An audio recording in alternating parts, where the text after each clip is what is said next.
CM Nitish Kumar ने प्रदेश की खुशहाली, एकता और विकास के लिए आशीर्वाद मांगा।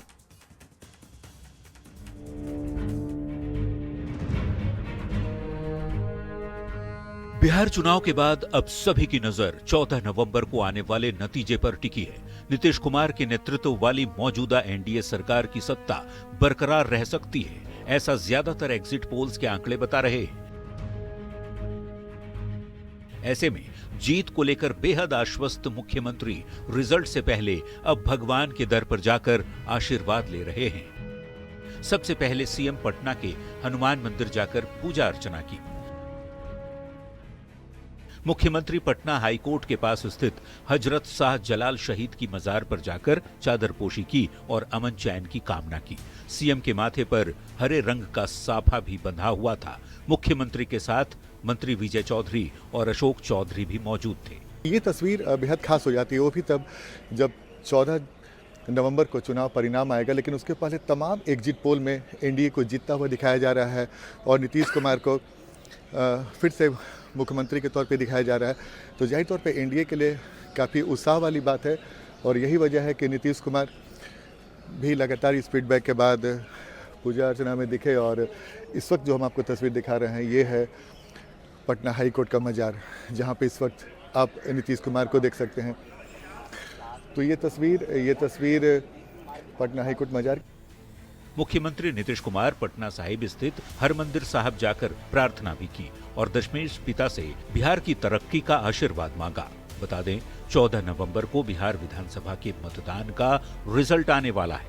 इस बीच कई एग्जिट पोल्स में नीतीश के नेतृत्व में मौजूदा सरकार की दमदार वापसी का अनुमान लगाया गया है। ऐसे में मुख्यमंत्री भी भगवान के दर पर जाकर बिहार की तरक्की के लिए काम करते रहने का आशीर्वाद मांगा।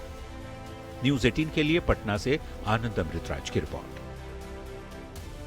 बिहार चुनाव को लेकर एग्जिट पोल के अनुमान से एनडीए के नेता और समर्थक दोनों गदगद हैं। नेता जीत के दावे कर रहे हैं तो एनडीए समर्थक जश्न की तैयारी में जुट गए हैं।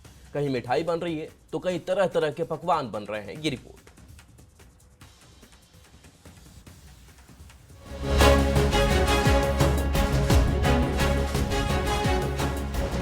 बिहार विधानसभा चुनाव का रिजल्ट आने में अभी एक दिन की देरी है। भले ही चुनाव के नतीजे 14 नवंबर को आएंगे, एनडीए खेमे में अभी से जीत के जश्न की तैयारी तेज हो गई है। एनडीए खेमे में एक्चुअल रिजल्ट के पहले ही शुरू हुए जश्न की वजह है बिहार विधानसभा चुनाव को लेकर किए गए तमाम सर्वे के आंकड़े।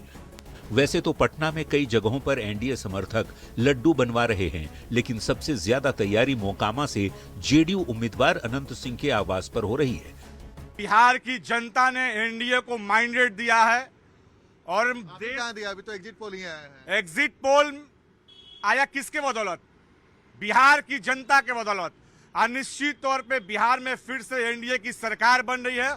अनंत सिंह के आवास पर 20,000 लोगों के भोज की तैयारी हो रही है। हजारों क्विंटल दूध उबाला जा रहा है। कई तरह के मिठाई बनाए जा रहे हैं।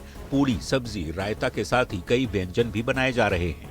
बड़ा पंडाल तैयार किया जा रहा है, जहां कार्यकर्ताओं को रहने और खाने की व्यवस्था होगी। पंडाल में बड़ा स्क्रीन लगाया जाएगा, जहां कार्यकर्ता मतगणना को लाइव भी देख सकेंगे। यहाँ पे दूध जो है वो बड़े मात्रा में, कई टन जो है दूध यहाँ पे लाया जा रहा है, फाड़ा जा रहा है और यहाँ पे खोवा बनाने की तैयारी है।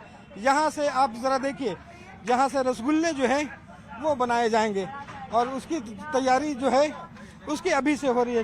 ये जरा देखिए कि वही एक टैंक जो है वो दूध आया है और पतीले में दूध जो आप देखेंगे वो लगातार किस कदर से है। अब बिहार विधानसभा का चुनाव कौन जीतता है, किस गठबंधन की सरकार बनती है, ये 14 नवंबर को ही पता चलेगा। फिलहाल एनडीए नेताओं और कार्यकर्ताओं का टेम्पो बेहद हाई है।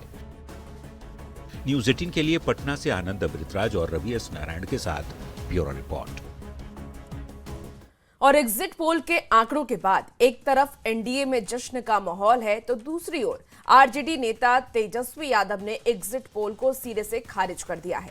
तेजस्वी ने दबाव में सर्वे दिखाने का आरोप लगाया और दावा यह भी किया कि महागठबंधन की सरकार बनने जा रही है। तेजस्वी के बयान पर अब सियासी बवाल भी शुरू हो गया है। ये रिपोर्ट आपको दिखाते हैं। प्रोपेगेंडा मोदी जी की एजेंसी द्वारा एक मानसिक तौर पे लोगों का दबाव बना रहे, इसलिए ये पूरा जो है सर्वे जो है कराया गया है। फाइनल फेज के मतदान के बाद आए एग्जिट पोल से एनडीए के नेता गदगद हैं। वो भी क्यों न, एक को छोड़ दें तो बाकी करीब करीब सभी एग्जिट पोल के आंकड़ों में एनडीए की सरकार बनती जो दिख रही है।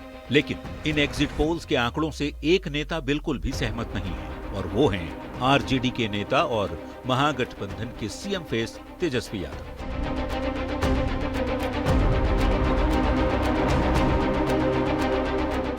तेजस्वी यादव ने चुनाव के सर्वे को सिरे से खारिज कर दिया है। उन्होंने दबाव में सर्वे दिखाने का आरोप लगाया और दावा किया कि उनकी सरकार बनने जा रही है और 18 नवंबर को उनका शपथ ग्रहण होगा। सभी लोगों ने भारी मतदान करके इस सरकार के खिलाफ वोट किया है और इस बार बदलाव जो है होने जा रहा है। कहीं इफ एंड बट की भी गुंजाइश नहीं रह गई है। तेजस्वी के एग्जिट पोल पर दिए गए बयान पर एनडीए नेताओं ने पलटवार किया है। ये सब उसी किस्म का आरोप है जो वोट चोरी और एसआईआर पर था। वहीं जिस ढंग से तेजस्वी यादव ने सभी एग्जिट पोल्स को खारिज करते हुए महागठबंधन की सरकार बनाने का दावा किया है, उस पर बीजेपी नेताओं ने तंज कसते हुए कहा कि तेजस्वी को भ्रम वाली बीमारी हो गई है। अंग्रेजी में एक शब्द होता है डेल्यूजन, मतलब मानसिक असमंजता। जब ये हो जाती है तो आदमी 99 सीट में जीत जाता है। लोकसभा में 99 सीट जीत कैसे से करता है। जब ये हो जाती है तो आदमी अपने आप को मुख्यमंत्री भी बना लेता है।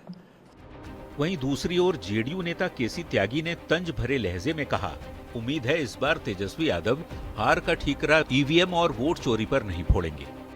वो ईवीएम पर और वोट चोरी पर नहीं ठीकरा फोड़ेंगे, ऐसी भी मुझे आशा है।